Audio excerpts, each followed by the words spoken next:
मुख्यमंत्री देवेंद्र फडणवीस यांचे निकटवर्तीय भाजप नेते आणि व्यावसायिक मोहित कंबोज आणि काँग्रेसच्या खासदार आणि मुंबई अध्यक्ष काँग्रेस वर्षा गायकवाड यांच्यामध्ये वादंग रंगताना पाहायला मिळतात। आता मुद्दा आहे तो म्हणजे यांचा नेमका वाद कसला।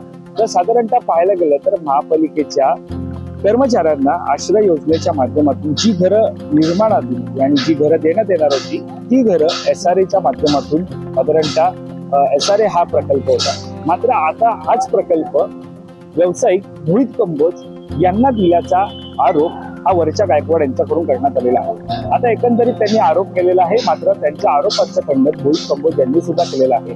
मात्र आता नेमका तो प्रकल्प कुठला आहे, नेमका तो प्रोजेक्ट कुठला आहे, तर त्या प्रोजेक्टच्या स्थळी आपण सध्या दाखल झालेलो आहोत। आपण आहोत अंधेरीच्या झू गल्ली येथील CPS नंबर 207 जो प्रकल्प आहे, ज्या ठिकाणी महापालिकेच्या कर्मचाऱ्यांची घरं होती तोच हा BMC प्लॉट म्हणजे तुम्ही या ठिकाणी पाहतात हाच आहे तो BMC प्लॉट। या ठिकाणी तुम्ही पाहू शकता। साधारणतः पाहायला गेलं तर मुंबईतील SRA प्रकल्पावरून सांगलीस वर्षा गायकवाड आणि मोहित कंबोज यांच्यामध्ये झुंपल्याचं पाहायला मिळत आहे। मोहित कंबोज यांना 1-2 नव्हे तर चक्क 30 SRA प्रकल्प कसे मिळाले असा प्रश्न त्यांनी उपस्थित केलेला आहे। साधारणतः हा 30 प्रकल्प मोहित कंबोज यांना मिळाल्याच्या पार्श्वभूमीवरती वर्षा गायकवाड यांनी चौकशी करण्याची मागणी सुद्धा मुख्यमंत्री देवेंद्र फडणवीस यांच्याकडे केलेली आहे। तर त्यांना मिळालेल्या माहितीनुसार 30 प्रकल्पांपैकी किमान 5 प्रकल्पांची यादी वर्षा गायकवाड यांनी द्यावी आणि माझ्यावरचे आरोप सिद्ध न झाल्यास त्यांनी राजीनामा द्यावा असे आवाहन मोहित कंबोज यांनी केलेले आहे। दरम्यान आपण पाहतोय की साधारणतः ज्या प्रकारे आता प्रकल्प आहे आणि ज्या प्रकल्पावरून सध्या आपण पाहतोय या ठिकाणी गदारोळ होताना पाहायला मिळतोय, तो नेमका प्रकल्प काय आहे, तो BMC प्रोजेक्ट काय तो सुद्धा आपण पाहत आहोत। साधारणतः या प्रकल्पाची अधिकची माहिती आपण जाणून घेणार आहोत। त्यानुसार हा प्रकल्प एकंदरीत पाहायला गेलं तर SRAच्या माध्यमातून निर्माण केला जाणार होता।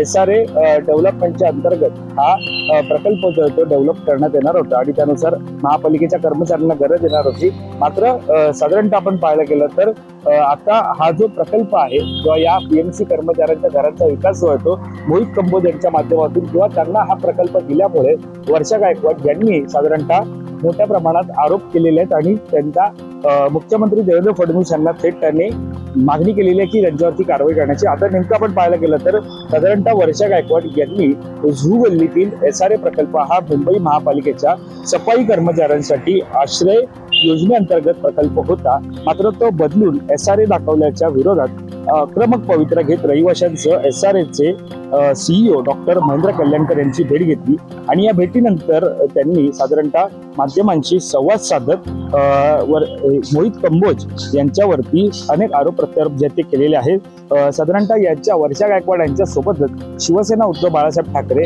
पक्षाचे खासदार संजय राऊत असतील आणि समाजसेविका आपण पाहायला गेलं तर अंजली दमानी असतील, उपनेते असतील शिवसेना ठाकरे गटाच्या सुषमा अंधारे असतील, यांनी सुद्धा त्यांच्यावरती टीकेचे बाण जे ते सोडलेले आहेत। मात्र आता प्रश्न येतो तो म्हणजे आश्रय योजनेच्या माध्यमातून जो प्लॉट महापालिका कर्मचाऱ्यांसाठी अलॉट झाला होता, म्हणजे आश्रय योजनेच्या माध्यमातून त्यांना जी घरं बांधून देण्यात येणार होती ती मात्र SRA प्रकल्प दाखवला जात आहे आणि मुळात त्याचं बांधकाम जे आहे ते एका खासगी व्यावसायिकांकडून केलं जात आहे आणि साधारणतः आरोप जे ते वर्षा गायकवाड यांच्याकडून केले जात आहेत ते म्हणजे खासगी व्यावसायिक म्हणजे मोहित कंबोज यांना हा प्रकल्प देण्यात आलेला आहे। सध्या जर आपण ही पत्राशेड पाहिली तर या पत्राशेडवरती आपल्याला आस्पेक्ट रियालिटी अशा प्रकारच्या बिल्डरचं नाव या ठिकाणी पाहायला मिळतंय। आस्पेक्ट रियालिटीच्या माध्यमातून साधारणतः हे प्रकल्प जे आहेत ते आपण पाहायला गेलं तर हे डेव्हलप केले जात आहेत। दरम्यान वर्षा गायकवाड यांनी ज्या वेळेला या सगळ्यावरती प्रश्न उपस्थित केले होते त्यावेळेला त्यांनी साधारणतः आपण पाहायला गेलं तर या ठिकाणी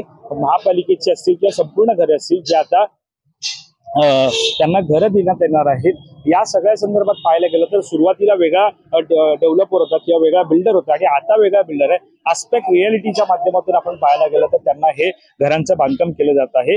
मुळामध्ये ज्या वेळेला वर्षा गायकवाड आणि मोहित कंबोज यांच्यामध्ये जो आपल्याला वादंग रंगल्याचं पाहायला मिळत आहे, यांच्यामध्ये वर्षा गायकवाड यांनी काही प्रश्न जी आहे ते उपस्थित केले होते। त्यानुसार आपण पाहतोय मुंबई महापालिकेच्या सफाई कर्मचाऱ्यांना आश्रय योजनेअंतर्गत जे घरे बांधण्यात येणार झू गल्लीतील तब्बल 38 एकराच्या SRA प्रकल्पासाठी Shiv infra vision private properties private लिमिटेडची विकासक म्हणून नेमणूक फसवणूक कोणत्या आधारावरती केली असा त्यांनी सवाल उपस्थित केलेला आहे। याशिवाय कोणत्या प्रक्रियेचं पालन केलं गेलेलं आहे, SRA प्रकल्प नसताना SRA आश्रय योजना कोणी घुसवली, या सर्व प्रकरणाची चौकशी मुख्यमंत्री देवेंद्र फडणवीस यांनी करावी अशी सुद्धा मागणी त्यांनी प्रश्न उपस्थित करत केलेली आहे। यासोबतच या कंपनीचा भाजप नेत्याशी काय संबंध, कारण ज्या प्रकारे आपण पाहायला गेलं तर महापालिकेच्या कर्मचाऱ्यांची ही घरं होती आणि साधारणतः त्यांना आश्रय योजनेच्या माध्यमातून ती घरं दिली जाणार होती आणि मात्र SRA आणि आता प्रायव्हेट म्हणजे खासगी व्यावसायिकाच्या माध्यमातून त्याचं बांधकाम जे ते केले जाते, त्यामुळे प्रश्न उपस्थित होत आहे। याशिवाय विकासात बदलण्यापूर्वी महाराष्ट्र झोपडपट्टी कायद्यांतर्गत अनिर्वाय 13.2 प्रक्रिया पूर्ण झाली होती का, असं सुद्धा सवाल वर्षा गायकवाड यांनी केलाय। यासोबतच या नियुक्तीला बहुतेक बाधित SRA सोसायटीने आक्षेप घेतला नव्हता का, असा सुद्धा सवाल त्यांनी केलेला आहे।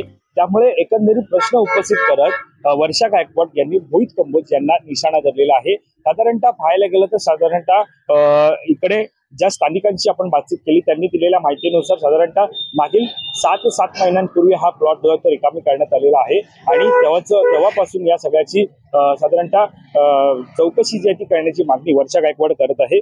आता साधारणतः ज्या आश्रय योजनेच्या माध्यमातून आपण पाहायला गेलं तर ज्या आश्रय योजनेच्या माध्यमातून महापालिकेची खरं तर योजना आहे, या योजनेच्या माध्यमातून ज्या पालिका कर्मचाऱ्यांना घरे देण्यात येणार होती, ती आश्रय योजना काय ते समजून घेणार आहोत। साधारणतः आपण हा प्लॉट पाहतो, या ठिकाणी जो 15 शेड सत्ता या ठिकाणी टाकल्याचं पाहायला मिळत आहे। आता ही आश्रय योजना काय ती आपण जाणून घेणार आहोत। मुंबई स्वच्छ आणि निरोगी ठेवण्यात महत्त्वाची भूमिका बजावणाऱ्या सफाई कामगारांसाठी घरे बांधण्याचा निर्णय महापालिका प्रशासनाने घेतला होता। मुळामध्ये मगातपासून आपण जे पाहतोय, महापालिका कर्मचारी हे सफाई कर्मचारी होते, सफाई कर्मचाऱ्यांची घरं होती आणि त्यांनाच या आश्रय योजनेच्या माध्यमातून घरं जी आहे ती बांधून देण्यात येणार आहेत। कामगार कल्याण योजनेचा एक भाग म्हणून आश्रय योजनेअंतर्गत सफाई कामगारांच्या वसाहतींचा पुनर्विकास करण्यात येणार आहे। कामगारांना वाढीव क्षेत्रफळाची म्हणजे 300 चौरस फूट घरे उपलब्ध करून देण्याबाबत पालिकेने नियोजन केले। आतापर्यंत 5592 कामगारांना घरे देण्यात आली असून आगामी वर्षात 12,000 घरे बांधण्यात येणार आहेत। आतापर्यंत या योजनेचे 25% काम पूर्ण झाले। संपूर्ण शहराची स्वच्छता करणाऱ्या सफाई कामगारांना कामाचे विशिष्ट स्वरूप व तेथील वातावरणामुळे आरोग्याच्या विविध समस्यांना तोंड द्यावे लागते, त्यांच्यात मृत्यूदराचेही प्रमाण अधिक आहे। ही समस्या सोडवण्यासाठी त्यांच्या कार्यक्षेत्रानजीक कर्मचारी निवासस्थानाच्या रूपात उत्तम निवास व्यवस्था पुरवणे आवश्यक आहे। त्यामुळे महापालिकेने आश्रय योजनेअंतर्गत सफाई कामगारांसाठी घरे बांधण्यास सुरुवात केली आहे। मुंबई महानगरपालिकेत सध्या स्थितीत 27,992 कामगार कार्यरत आहेत। आतापर्यंत यापैकी सुमारे 5,592 कामगारांना सेवा निवासस्थाने देण्यात आली आहेत। आश्रय योजनेअंतर्गत घनकचरा व्यवस्थापन खात्यातील कामगारांच्या 46 पैकी 30 वसाहतींचा पुनर्विकास केला जातो।